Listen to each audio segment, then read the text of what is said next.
مزار ہے شیخو پورا سے تھوڑا سا آگے جی، میں وہاں ایک مجلس پڑھنے کے لیے ہر سال جاتا ہوں، اس کے قریب واربرٹن ہے، وہاں جاتا ہوں. تو ہمارے کراچی میں ایک شاعر تھے جناب عالم محمد رزمی، انتقال کر گئے. وہ مجھ سے کہنے لگے آپ واربرٹن جاتے ہیں، ننکانہ شریف جاتے ہیں، کبھی ننکانہ صاحب کی قبر پہ گئے؟ میں نے کہا جی میرا ان سے کیا تعلق، وہ سکھوں کا مرکز ہے. کہنے لگے نہیں وہ محب اہل بیت تھے. میں نے کہا جی اب آئندہ جاؤں گا تو جاؤں گا. میں گیا اور اسی ابا قبا کے ساتھ میں ان کے دروازے پہ پہنچ گیا. پوری دنیا میں اسی ابا قبا کے ساتھ جا رہا ہوں. پوری کتاب تیار ہو سکتی ہے آپ کی دعاؤں سے، جو جہازوں میں، ایئرپورٹس کے اوپر، لندن، امریکہ، جہاں جہاں جا سکا ہوں. ہندوستان، پاکستان کا تو کوئی ایئرپورٹ رہا نہیں ہے جس پہ ہر سفر میں کسی نے سوال نہ کیا ہو. برابر ماں کے بیٹھتے ہیں، کہتے ہیں آپ شیعہ مولوی ہیں، آپ سے سوال کر لوں؟ تو میں پہلا جواب تو یہ دیتا ہوں کہ یہ پہن کے اس لیے پھر رہا ہوں کہ آپ سوال کر لیں.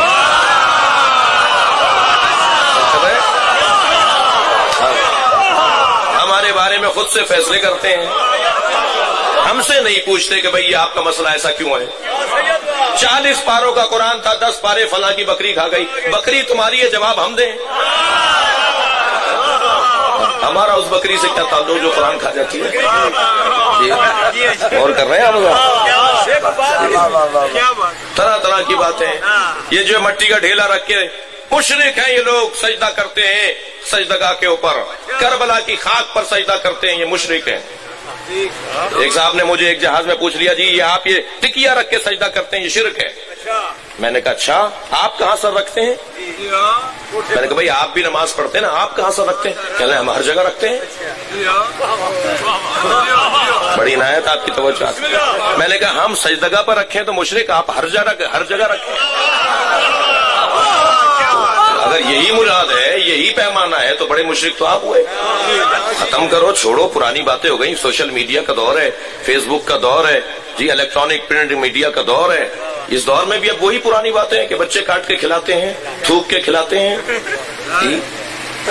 نہیں عزیزان گرامی، باتیں پرانی ہو چکی ہیں. اب الحمدللہ طے ہو رہا ہے. ابھی آپ نے اس سال ماہ رمضان میں دیکھا ہوگا کوئی ٹی وی چینل نہیں تھا جہاں سے علی علی نہ ہو رہا ہو. یہ جن کی تمنائیں تھی نا کہ یہ مجلسوں کو بند کروائیں، کتنی بڑی تعداد میں. وہ جو خیرپور سندھ کا ایک شخص تھا جو پلاٹ کے جھگڑے میں مارا گیا جی، اس کی کلپس موجود ہیں. وہ کہتا تھا میں جب تک روڈوں پہ سے جلوس بند نہیں کرواؤں گا، یہ شاہراہوں پہ ماتم ہو رہا ہے، میں جب تک نہیں رکواؤں گا میں اپنی تحریک ختم نہیں کروں گا. وہ خود منو مٹی کے نیچے جانور اسے کھا رہے ہیں، لیکن مجلس آج بھی چوک پر ہو رہی ہے. اور جو لوگ روڈوں پر، چوکوں پر، امام بارگاہوں میں مجلس بند کروانا چاہ رہے تھے نا، آج ٹی وی چینلوں پر مجلس ہو رہی ہے. یہ کیوں؟ یہ آپ کی محنت ہے، یہ آپ کا مسلسل جہاد ہے، یہ آپ کا مسلسل خدشہ کرنا ہے، یہ مسلسل آپ کی قربانیاں دینا ہے. یہ مسلسل جنازے اٹھائے نا ہم نے، اب بھی اٹھا رہے ہیں. میں کل پارا چنار میں تھا، اس دھرنے کے اندر ہم موجود تھے. جو کچھ ہوا جو آپ سب نے دیکھا ہے جی، کتنی قربانی دی ہے پارا چنار کے مومنین نے. آج مجھے بڑی تکلیف ہوئی ہے. اور یہ جان مقبول ایک صحافی ہے، اس نے ابھی کوئی بیان چلایا ہے کہ جی مختلف ایجنسیوں میں اور شمالی وزیرستان میں جب آپریشن ہو رہا تھا تو یہ لوگ خوش تھے، اب پارا چنار میں آپریشن ہو رہا ہے تو یہ ماتم کر رہے ہیں اور شام غریبہ منا رہے ہیں. یہ اس کا بیان ہے آج کا جی. ہم نے پارا چنار کے آپریشن پہ تو بات ہی نہیں کی ہے. پارا چنار میں آپریشن کرتے کیوں نہیں ہو؟ پارا چنار میں آپریشن نہیں ہو رہا، دھماکے ہو رہے ہیں. ایک سال میں 4 دھماکے ہوئے پارا چنار میں، 250 مومنین شہید ہوئے 2017 میں. ایک گھر سے جب میں کل ہم وہاں چیک دے رہے تھے، لوگوں کے ساتھ ہمدردی کر رہے تھے، جو ہم سے خدمت تھی جو کر رہے تھے ہم وارثوں کو، شہداء کی فیملیز کو، تو ایک گھر سے 4 جنازے اٹھے. اس کا باپ موجود تھا، اس نے کہا 2 بیٹے 2 پوتے. آپ ذرا تصور تو کریں کتنی قربانی دی اس علاقے نے. آپریشن کہاں ہو رہا ہے؟ آپریشن کیوں نہیں کر رہے؟ کرو نا آپریشن. ایرانیوں نے کیمپ بنائے ہوئے ہیں وہاں اور یہ شام لے جاتے ہیں جہاد کرنے کے لیے. جب افغانستان تم بھیج رہے تھے، جب تمہیں یاد نہیں تھا؟ اول تو میں اس کی تردید کرتا ہوں، کوئی ایرانی کیمپ نہیں ہے وہاں پر، ہمیں ضرورت ہی نہیں ہے. ہمارے مجتہدین نے بہت پہلے، سید حسن نصر اللہ نے بہت پہلے اعلان کر دیا تھا کہ ہمیں افرادی طاقت نہیں چاہیے،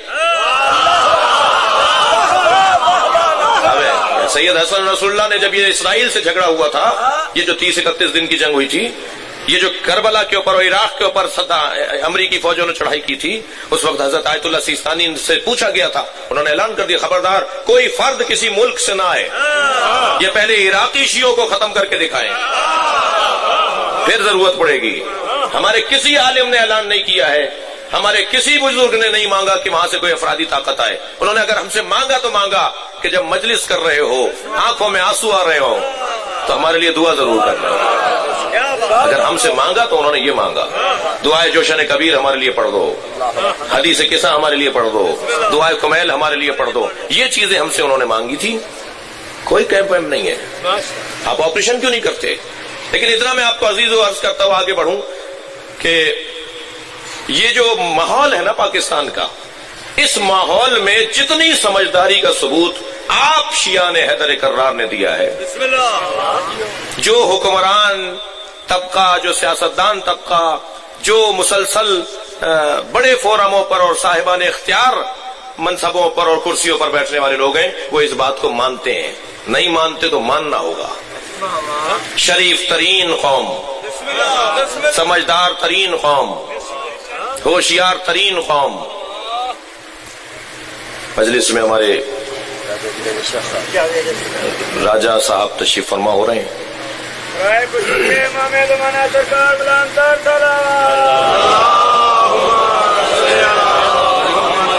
ابھی ہم آ رہے تھے تو روڈ ٹوٹا ہوا تھا، تو میرے ساتھ ایک پاکستان پیپلز پارٹی کے ایک قومی اسمبلی کے رکن ہیں، ان کے سیکرٹری کیسے ہیں،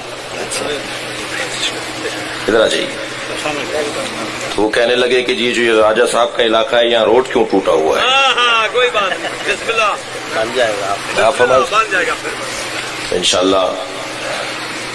یہ خدمت گزار اور یہ اپنے علاقے کا خیال رکھنے والے لوگ یقیناً اپنے علاقے کے لوگوں سے دعائیں لیں گے۔ ہماری تصویر اوروں سے بہت بہتر ہے۔ پیپلز پارٹی کا نہیں ہے، نون کا ہے جی، مجھے بتایا، یہ جواب دیا مجھے، انہوں نے جواب دیا جی۔ تو یہ مجلس میں میرا، آپ کا، راجہ صاحب کا، کسی کا آنا مجلس پہ احسان نہیں ہے۔ تھوڑا سا ہاں ہوں کریں میرے ساتھ۔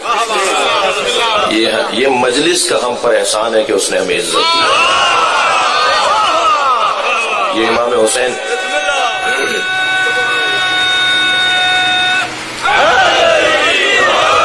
ہمارے یہاں سندھ میں تو بہت اچھا ماحول ہے، جناب منظور وسان صاحب مجالس میں شریک رہتے ہیں، جناب مراد علی شاہ صاحب، قائم علی شاہ صاحب کے تو گھر پہ علم لگا ہوا ہے، اور میں نے تو وہاں کہا تھا کہ سندھ کی تو ثقافت میں تشیع ہے جی، سندھ کا تو دیوبندی بھی علی شیر حیدری ہوتا ہے، اور سندھ کا مولا بخش چانڈیو صاحب کے بیٹے نے محفل کی تھی، تو میں نے مولا علی کے شان میں 13 رجب کی، تو وہ تشریف فرما تھے، وہاں بھی میں نے ان سے کہا کہ یہاں کا تو سنی بھی مولا بخش ہوتا ہے۔ تو الحمدللہ ہمارے پاکستان کا ماحول بہت اچھا ہے، یہاں سنی شیعہ سب امام حسین کے چاہنے والے ہیں، اور یہ مجلس اعزا، میں جملہ کہہ رہا ہوں آپ کی سماعتوں کے لیے، اور ایک پیغام بھی ہے اور پالیسی بیان بھی ہے۔ یہ عزاداری امام حسین کا ہم سے کیا تعلق ہے، اس کے لیے ایک جملہ سنیں۔ شیعہ امام حسین کی عزاداری کے مالک نہیں ہے، شیعہ امام حسین کی عزاداری کے مالک نہیں ہے، نوکر ہیں، اور نوکروں کو اپنی اوقات میں رہنا چاہیے، مالک کے مہمانوں کا خیال رکھنا چاہیے۔ یہ ذکر کسی کی ملکیت نہیں ہے، اور حسین تو کہتے ہی اسے ہیں جس کو ہر عاشق چاہتا ہے۔ یہ میرا جملہ نہیں، علامہ اقبال کا جملہ ہے۔ علامہ اقبال نے جو پوری نظم جناب سیدہ فاطمہ زہرا پر کہی ہے نا،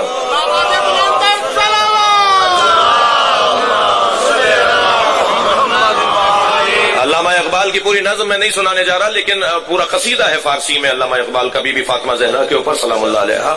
وہ فرماتے ہیں کہ مادر آن مرکز پرکار عشق، یہ اس حسین کی ماں ہے جو ہر عشق کے دائرے کا مرکز ہے۔ اور مادر آن مرکز پرکار عشق، مادر آن کاروان سالار عشق، ہر کاروان عشق کا سالار حسین۔ جملہ سنیں گے، ہماری تصویر دوسروں سے بہت بہتر ہے، ہم امام بارگاہ علیحدہ بناتے ہیں، مسجد علیحدہ بناتے ہیں، تھک تو نہیں رہے نا آپ حضرات؟ ہم امام بارگاہ علیحدہ بناتے ہیں، مسجد علیحدہ بناتے ہیں، کیوں؟ پیسے زیادہ ہیں آپ کے پاس، اور آپ کے امام بارگاہوں کی تعداد مسجد کی تعداد کے برابر ہے، مگر مشہور ہو جاتا ہے کہ مساجد و امام بارگاہوں کی سیکورٹی، یعنی مساجد سے مراد ہمارے بھائیوں کی مسجد ہے اور امام بارگاہ نیشیوں کے، جبکہ ہمارے ہاں مسجد بھی ہے، ایسا ہی ہے، مگر ہم علیحدہ علیحدہ کیوں بناتے ہیں؟ کیوں بناتے ہیں علیحدہ علیحدہ؟ میں عرض کر رہا تھا ننکانہ صاحب کے مزار پہ پہنچ گیا اسی ابا قبا کے ساتھ، اسی میں جواب ہے۔ انہوں نے روک لیا، انہوں نے کہا جی سکھوں کے علاوہ تو کوئی اندر نہیں جائے گا۔